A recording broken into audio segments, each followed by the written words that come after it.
Hello guys! ఇవాళ మనం Nellore famous item చేపల పులుసు ఎలా ప్రిపేర్ చేసేసుకోవాలో చూద్దాం. దానికోసం ఫస్ట్ వచ్చేసి మార్కెట్ నుంచి మనం ఫిష్ పీసెస్ తెచ్చుకుంటాం కదా! తెచ్చుకున్న తర్వాత ఇందులోకి రాక్ సాల్ట్ యాడ్ చేసుకోవాలి. యాడ్ చేసుకొని ఇక్కడ చూపిస్తున్నట్టుగా పీసెస్ మొత్తానికి పట్టించి నెక్స్ట్ వాష్ చేసుకోవాలి. సాల్ట్ యాడ్ వాష్ చేసుకుంటే ఏమవుతదంటే నీచు వాసన అనేది ఎక్కువ ఉండదనమాట. సో, దానివల్ల రాక్ సాల్ట్ బాగా హెల్ప్ అవుతది ఇలా చేసుకుంటే. సో, అలా చేసిన తర్వాత ఇక్కడ చూపిస్తున్నట్టుగా వాటర్ పోసుకొని మొత్తం నీట్‌గా వాష్ చేసుకోవాలి. లోపల బ్లడ్ అంతా లేకుండా, అలాగే రిలేటెడ్ థింగ్స్ ఉంటాయి కదా! అవి కూడా కొంచెం తీసేసి నీట్‌గా పీసెస్ మాత్రమే పెట్టుకోవాలి. ఇక్కడ చూడండి ఎంత బ్లడ్ ఒస్తుందో ఫిష్‌లోంచి. My god! చూడ్డానికి బాగోదు గానీ తినడానికి మాత్రం చాలా బావుంటది. సో, దీన్ని ఇలా మనం 3-4 టైమ్స్ ఇలానే చేసుకోవాలి. మేమన్ని టైమ్స్ వాష్ చేసాం. బట్ వీడియో అయితే షూట్ చేయలేదు. అవసరం లేదని చెప్పి. మీరు మాత్రం 3-4 టైమ్స్ పక్కా వాష్ చేసుకోండి. ఆ తర్వాత వాష్ అయిపోయిన తర్వాత నెక్స్ట్ ఇలా పీసెస్ తీసి పక్కన పెట్టేసుకోవాలి.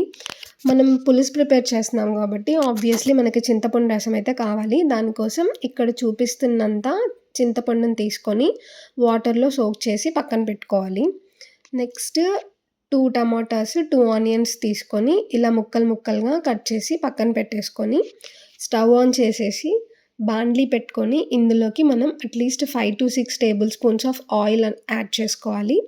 నెక్స్ట్ ఆయిల్ కొంచెం వేడెక్కాక ఇందులో ఆవాలు, జీలకర్ర, మెంతులు యాడ్ చేసుకోవాలి. మెంతులు యాడ్ చేసుకుంటే ఏమవుతదంటే మనకి డైజెషన్ కొంచెం జరుగుతది. సో, ఇది ఆప్షనలే కావాలంటే యాడ్ చేసుకోవచ్చు. లేదంటే ఇగ్నోర్ చేయొచ్చు. నెక్స్ట్ ఇవి కొంచెం వేడెక్కాక మనం ఆల్రెడీ కట్ చేసి పెట్టుకున్న ఆనియన్స్, టమోటా పీసెస్ ఉంటాయి కదా! వాటిని ఇందులోకి యాడ్ చేసేసుకొని, వాటితో పాటు కరివేపాకు కూడా. నెక్స్ట్ రుచికి సరిపడినంత సాల్ట్ యాడ్ చేసుకొని మొత్తం మిక్స్ చేసుకోవాలి. సో, టమోటాస్, ఆనియన్స్ ఉడకడానికి అట్‌లీస్ట్ 2-5 మినిట్స్ పడతది గదా! ఈ 2-5 మినిట్స్ బాగా మిక్స్ చేసుకుంటూ అలా టమోటాస్‌ని కొంచెం మ్యాష్ చేసుకుంటే మనకి టమోటా మీద తొక్కు వచ్చేంత వరకు ఉడికిచ్చాలనమాట. సో, ఆ తర్వాత 1 టేబుల్ స్పూన్ ఆఫ్ పసుపు యాడ్ చేసుకోవాలి. నెక్స్ట్ 5-6 టేబుల్ స్పూన్స్ ఆఫ్ కారప్పొడి యాడ్ చేసుకోవాలి. స్పైసీ ఎక్కువ తినేవాళ్ళైతే ఇంకొంచెం యాడ్ చేసుకోవచ్చు. నెక్స్ట్ ఆల్రెడీ మనం సోక్ చేసి పెట్టుకున్న చింతపండు ఉంటుంది కదా! దాన్ని ఇలా మ్యాష్ చేసుకొని మనకి వాటర్ వచ్చేంత వరకు మ్యాష్ చేసుకోవాలి.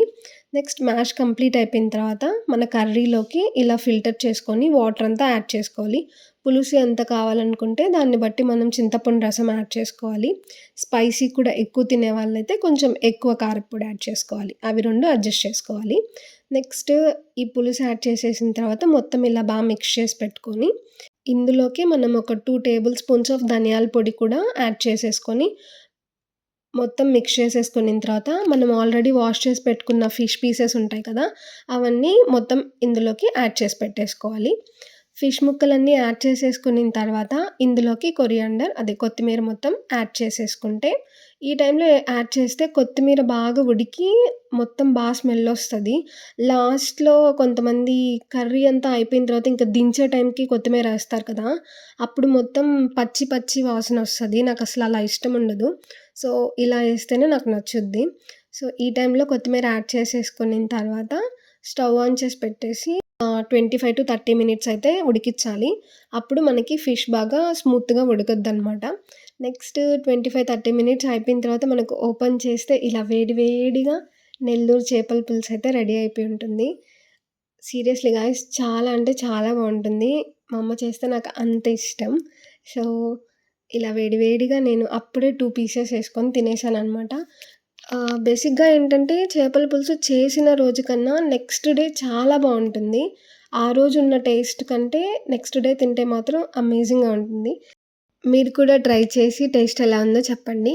అంతే గాయ్స్, మా వీడియో కానీ మీకు నచ్చితే please don't forget to like, share and subscribe to my channel. Thank you for watching. By by guys.